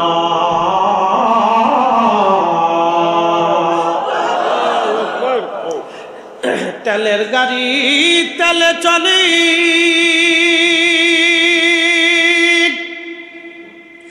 হাওয়ার গাড়ি হাওয়ায় উড়ে, তেলের গাড়ি তেলে চলে, হাওয়ার গাড়ি হাওয়ায় উড়ে, বিনা তেলে চালায় গাড়ি নবী সুলাইমান। আমরা সেই মুসলমান, আমরা সেই মুসলমান, ঠিক না? আমরা তো সেই মুসলিম। আমাদের কবির সুলতানে বাংলা যাই নামাজ বিছাইয়া সুরমা নদী পার হয়ে গেল। পানিও ডুবায় না, পানিতেও ধরে না, পানিও ডুবায় না, পানি তার বাধ্য হয়ে গেল। হা, কি করে তাদের অবদান আপনি ভুলে যাবেন? আজ কি করে তাদের অবদান ভুলে যাবেন? হা, মাথায় যদি ময়লা লাগে মাথা ধুয়ে ফেলতে হয়, মাথার চুলে উকুন ঢুকলে উকুন ফেলতে হয়, মাথা কেটে ফেলতে হয় না। গায়ের জুব্বায় যদি ময়লা লাগে এই জুব্বা কেটে ফেলে দিবেন না, আপনি ময়লা পরিষ্কার করে ফেলবেন। আল্লাহর ওলিদের কিছু কিছু মাজারে বেশরীয় কর্মকাণ্ড হয়, সেটা আমরা দেখব, পরিষ্কার করা লাগবে। তাই বলে মাজার ভাঙতে দেব না, কথা কোন ঠিক কিনা? কারণ আজকে ছোটগুলি ভাঙা শুরু করছে, কালকে বড়টায় হাত দিবে তারা, তখন সারা দেশে বিশৃঙ্খলা লাগবে, অশান্তি, যুদ্ধ বিগ্রহ লেগে যাবে, মারামারি দাঙ্গা হাঙ্গামা লেগে যাবে, রক্তপাত হবে, মানুষ মার্ডার হবে। এইগুলি অনুমোদন দেওয়া যাবে না। বর্তমান প্রশাসককে আমি বলবো, তারা বাংলাদেশে অশান্তি বিশৃঙ্খলা সৃষ্টি করতে যারা চায়, দ্রুত গতিতে তাদের আইনের আওতায় আনেন, নতুবা আমার দেশের এই সুন্দর সমাজ তারা নষ্ট করে দেবে। কথা বলেন ঠিক কিনা?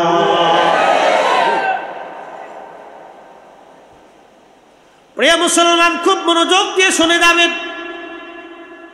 হাজিরিন, সুলতান মাহমুদ গজনবী নামাজে দাঁড়িয়ে গেলেন, নামাজ শেষ, জুব্বা খানা হাতে নিয়ে আল্লাহর দরবারে হাত বাড়াইলেন। আমার কোরআনে আল্লাহ বলেন, কোরআন বলতেছে, আইয়ুহাল্লাযীনা আমানুস্তাঈনু বিস-সাবরি ওয়াস-সালাহ।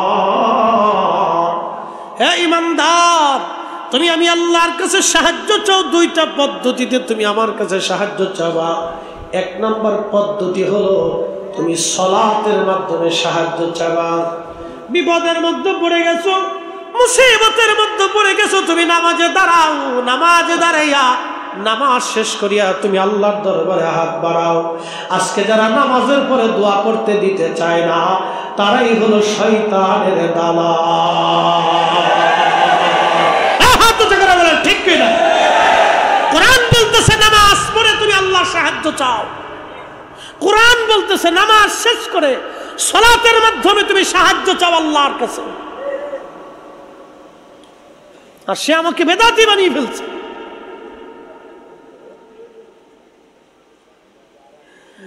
আল্লাহর কোরআন আরো বলতেছে, فَإِذَا فَرَغْتَ فَانصَبْ وَإِلَى رَبِّكَ فَارْغَب। বিশ্ববিখ্যাত তাফসীর ইবনে আব্বাসের ভিতরে রাইসুল মুফাসসিরিন হযরত আব্দুল্লাহ ইবনে আব্বাস রাদিয়াল্লাহু আনহুমা তিনি আয়াতের তাফসীর করতে যায় লেখেন, ফাইযা ফারাগতা মিনাস সালাতিল মাকতুবা। আল্লাহর কোরআনে আমার রব, আমার মালিক আল্লাহ বলতেছেন, হাবিব আপনি যখন নামাজ থেকে ফারেগ হবেন, ফরজ নামাজ থেকে আপনি যখন ফারেগ হবেন, ফানসাবু ওয়া ইলা দুআ, আপনি দোয়ার মাধ্যমে আল্লাহর দরবারে মনোনিবেশ করেন। কোরআনে ফয়সালা নামাজের পরে দোয়া, কোরআনের ফয়সালা নামাজের পরে দোয়া, নামাজের পরে দোয়া। পৃথিবীতে যত ঘটনা ঘটছে, ইমাম হুসাইন রাদিয়াল্লাহু আনহু কারবালায় শহীদ হবেন, সীমাকে ডাক দিয়ে বলেন, সীমা একটু সময় দিবা, 2 রাকাত নামাজ আমি পড়ব। তিনি নামাজে দাঁড়ায় গেলেন, রক্ত ঝরতেছিল, এই অবস্থায় নামাজ পড়তেছে। রক্ত ঝরা অবস্থায় তিনি নামাজে দাঁড়িয়ে গেছেন। একটা দুইটা তীরে না, 121টি তীরের আঘাত ছিল। 21টা বর্ষার আঘাত ওনার শরীর মোবারকে ছিল। 33টা তলোয়ারের আঘাত ওনার শরীরটাকে ঝাঁঝরা করেছিল। পৃথিবীতে একজন ব্যক্তির মাজার শরীফ 2টা, তিনি ইমাম হুসাইন। তোনার দেহ মোবারকের মাজার কারবালায়, মাথা মোবারকের মাজার হলো বর্তমান আল আজহার বিশ্ববিদ্যালয়ের পাশে। ইমাম বুখারীর মাজার আছে, ইমাম তিরমিজির মাজার আছে, ইমাম নাসাইর মাজার আছে, ইমাম আজম আবু হানিফার মাজার আছে, ইমাম শাফিঈর মাজার আছে, ইমাম হাম্বলের মাজার আছে। পৃথিবী বিখ্যাত ওলিয়া উলিয়াদের মাজার আছে। তাদের মাজার যদি সংরক্ষণ করা না হয়, মুসলমান তাদের ইতিহাস জানবে না, ঐতিহ্য জানবে না, ভুলে যাবে। কি কথা কন না কেন, ঠিক কিনা? তাদের মাজারের পাশে যখন মুসলমান দাঁড়াবে, তখন মনে হবে তিনি ইমাম বুখারী, আমিরুল মুমিনিনা ফিল হাদিস। তিনার মাজার গম্বুজ করে তৈরি করা হয়েছে। আর এই বিশ্ববিখ্যাত আইম্মা ইকরাম উলামা ইকরাম তাদের মাজার শরীফ নির্মাণ করেছেন। আল্লাহর নবীর মাজার আছে, আল্লাহর নবীর রওজা শরীফ ঢালাই করে জমিন পর্যন্ত, পাতাল পর্যন্ত ঢালাই করে সুলতান মাহমুদ গজনবী, না দুঃখিত, বিশ্ববিখ্যাত সুলতান নুরউদ্দিন জঙ্গি রহমাতুল্লাহ আলাইহি আল্লাহর নবীর রওজা মোবারক পাতাল পর্যন্ত একেবারে সীসা দিয়ে ঢেলে তিনি রওজা শরীফকে একবারে ঢেকে ঘিরে একবারে সীসা দিয়ে তিনি গেঁথে দিয়ে গেছেন। আল্লাহর নবীর রওজা শরীফ তিনি গেঁথেছেন। ওই জমানার বিশ্ববিখ্যাত আইম্মা ইকরাম ফকিজাম ছিলেন, তারা কেউ বাধা দেয় নাই। আজকে তোমাদের হলো কি, খালি ভাঙতেই চাও, ভাঙতেই চাও, তার মানে ভাঙ্গার কথা না, কথা হলো আমার দেশের উগ্রতার বিষ সরাই দিতে চাও, আমার দেশে অশান্তি বাঁধাইতে চাও। আমরা সুন্নিরা সজাগ থাকতে এদেশে অশান্তি বাঁধাইতে দেব না। কথা বলেন ঠিক কিনা? যার যার কাজ শেষে করেন, কোনো অসুবিধা নাই। তবে হ্যাঁ, উলামা একরামের দায়িত্ব, কোনো মাজারের বেসরি যদি কাজ হয় তাহলে সর্বোপরি আলেমদের কাজ হলো সবাই এক জায়গায় বসবে। সব ঘরানার আলেম, সব ঘরানার আলেম সবাই বসবে, সমস্ত ঘরানার আলেমরা এক জায়গায় বসবে, সবাই সবাইকে দাওয়াত করবে, এক জায়গায় বসে বলবে অমুক মাজারে এই কাজ হয়, আসেন আমরা সেটাকে পরিষ্কার করি। সেই জন্য তারা তাদের কমিটিকে ডাকবে, এক জায়গা বসাবে, বসাইয়া তাদেরকে সুন্দর করে পরামর্শ দিয়া মাজার থেকে বেসরকারি কাজগুলি সরাই দেওয়া এটা আলেমদের দায়িত্ব। মারামারি কাটাকাটি বাধাই দেওয়া আলেমের কাজ না।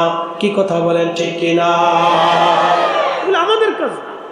হযরত ইমাম হুসাইন রাদিয়াল্লাহু আনহু তিনি নামাজে দাঁড়িয়ে গেলেন, রক্ত ঝরতেছিল, তিনি নামাজ ছাড়েন নাই, তখনও নামাজে দাঁড়িয়ে গেলেন, নামাজ পড়লেন। নামাজ শেষ করে তিনি আল্লাহর দরবারে হাত তুলে দোয়া করলেন, সালাতের মাধ্যমে তিনি আল্লাহর সাহায্য চাইলেন। আমাদের কাজ হলো সালাতের মাধ্যমে আল্লাহর সাহায্য কামনা করাও। একবার জোরে বলা যাবে কি মারহাবা? সুলতান মাহমুদ গজনবী হাত বাড়াইছে, হাত বাড়িয়ে দিয়েছেন জুব্বাখানা নিয়ে। রাব্বি, আমার মুর্শিদ, তোমার ওলি আবুল হাসান খেরকানি রাহিমাহুল্লাহ তিনি এই জুব্বাখানা আমারে দিয়া আমাকে বলেছিলেন, বেটা জুব্বার উসিলা এই তুমি বলবা দোয়াতে আল্লাহ জুব্বার মালিক যদি তোমার পছন্দ হয় তাহলে আমাকে এটা দাও সেটা দাও। রব্বুল আলামিন আজকে আমি হাত তুলেছি এই জুব্বাখানা হাতে নিয়ে, আল্লাহ আজকে আমি হাত বাড়াইলাম। রব্বুল আলামিন এই জুব্বার মালিক যদি তোমার পছন্দ হয়, এই জুব্বার মালিক যদি তোমার পছন্দ হয়, তাকে যদি তুমি ভালোবেসে থাকো আল্লাহ, এই জুব্বার উসিলা ধরলাম, জুব্বার মালিকের উসিলা ধরলাম। আজকে আমি সুলতান মাহমুদ গজনবী এবং মুসলমানদেরকে পরাজিত করিও না আল্লাহ, শরম দিও না, আজকে বিজয় দিয়ে দাও। আজকে সোমনাথে আমাদের বিজয় দাও, পরাজয় দিও না আল্লাহ। সুলতান মাহমুদ গজনবী চোখের পানি ফেলে ফেলে কাঁদতেছে, আল্লাহ আজকে শরম দিয়েন না, লজ্জা দিয়েন না আল্লাহ, আজকে শরম দিয়েন না, বিজয় দেন আল্লাহ, শরম দিয়েন না। এইভাবে তিনি কান্না করতেছিলেন, দীর্ঘ সময় তিনি কান্না করলেন, দোয়া করতে লাগলেন। সেনা প্রধান এসে দৌড়ায় বলল, হুজুর সুখের সংবাদ আছে, যুদ্ধের মোড় গড়ে গেছে, সোমনাথের সিংহ দরজা আমরা দখল করেছি, ভেঙে ফেলেছি, আমাদের বিজয় দ্বার প্রান্তে। একবার জোরে বলা যাবে আল্লাহু আকবার? চিৎকার করে বলেন আল্লাহু আকবার। তাহলে বলেন ওলির দরকার আছে না নাই? আমরা ওলিদের পক্ষে আছি, ওলিদের পক্ষে থাকবো। শাহজালালের জমিন, শাহপরানের জমিন, 360 আউলিয়ার জমিন, আল্লাহর ওলিদের জমিনে ওলিদের দেওয়া ইসলাম এদেশেই চলবে। হাত উঁচা করে বলেন ঠিক না বেঠে?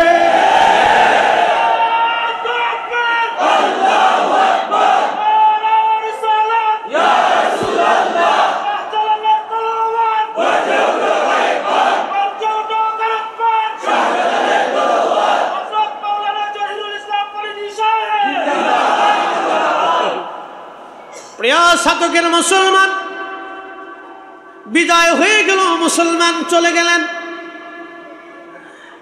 রাত্রিবেলা সুলতান মাহমুদ গজনবী নিজের তাঁবুর মধ্যে ঘুমিয়ে পড়েছেন, স্বপ্ন দেখতেছেন। আল্লাহর ওলি হযরত আবুল হাসান খেরকানি রহমাতুল্লাহ আলাইহি স্বপ্নে আসলেন। এসে বলতেছে, সুলতান মাহমুদ গজনবী, বলো আমার জুব্বা তুমি কোন দামে বিক্রি করলা? তুমি যে জুব্বা বেচছো, কোন দামে বেচছো? দাম কি দাম পাইছো? কি দামে তুমি জুব্বা বিক্রি করলাম? সুলতান মাহমুদ গজনবী ডেকে বলতেছে, হুজুর, জুব্বা আমি জুব্বার উসিলা ধরে আজকে সোমনাথ বিজয়ের দোয়া করেছিলাম, আল্লাহ বিজয় দান করেছেন।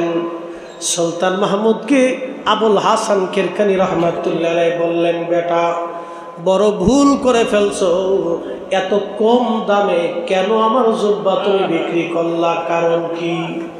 আরে সুলতান, বিজয় না চাইয়া তুমি যদি আল্লাহর কাছে বলতে, আল্লাহ সোমনাথে যত বিধর্মী আছে সবাইরে তুমি আজকে মুসলমান বানায় দাও, তোমার বাকি যুদ্ধ করা লাগতো না, আজকে সারা এলাকায় মুসলমান আল্লাহ বানায় দিতে। একসাথে যারা বলেন আল্লাহু আকবার। তাহলে অলির দরকার আছে না নাই? অলি লাগবে কিনা? অলির পক্ষে আসি কিনা? আপনি থাকলেও আল্লাহর ওলি, না থাকলেও আল্লাহর ওলি। বাংলাদেশের সব মানুষ যদি চেষ্টা করে, আমি মনে করি আল্লাহর ওলি শাহজালাল ইয়ামানি মুজাদ্দিদের মাজার আল্লাহ নিজে রক্ষা করবে। প্রিয় মুসলমান, খুবই মনোযোগ দিয়ে কথাগুলি শুনে যাবে না। এই জন্য আমাদেরকে আল্লাহর ওলিদের পথের পথিক হওয়া লাগবে। তাদের পথের পথিক যদি আমরা হতে পারি, জীবন আমাদের ধন্য হয়ে যাবে, জীবন আমাদের বুলন্দ হবে। এই উপমহাদেশের অন্ধে অন্ধে ইসলামের সুমহান বাণী ছড়িয়েছেন তেনারা সুফিরা। সুফি যদি না হতো এই জমিনে ইসলামের অস্তিত্ব খুঁজে পাওয়া মুশকিল ছিল। সুফিদের বিরাট বড় অবদান। অতএব কথায় কথায় বেদাতি, ভণ্ড বলে গালি দেওয়া, এইগুলি হলো শয়তানের প্ররোচনা। কথা বলেন ঠিক কিনা? কথায় কথায় ভণ্ড, কথায় কথায় বেদাতি, কি কথা বলেন ঠিক কিনা? কথায় কথায় ভণ্ড, কথায় কথায় বেদাতি। প্রিয় উপস্থিতি, হ্যাঁ, আমরা নির্মল ইসলামের ছায়াতলে আসছি। তিনাদের বিরাট বড় অবদান, আমরা তাদের ভুলব না। তাদের জিয়ারত আমাদের দরকার, কিন্তু সেই জিয়ারতটা আমরা সুন্নত পদ্ধতিতে শরীয়তের আইন মোতাবেক আমরা করব। যদি শরীয়তের আইনে রেখে তাদের জিয়ারত আমরা করি, তাহলে তারাও খুশি হবে, আল্লাহ খুশি হবে। আমরা শরীয়তের বাহিরে যাব না, সুন্দর পদ্ধতিতে আমরা সুন্নত তরিকা অনুযায়ী তাদের জিয়ারতে যাব, তাদের সাক্ষাৎ করব, তাদের জন্য দোয়া করব। আল্লাহ আমাদের প্রত্যেকের তৌফিক দান করুন, জোরে বলেন আমিন।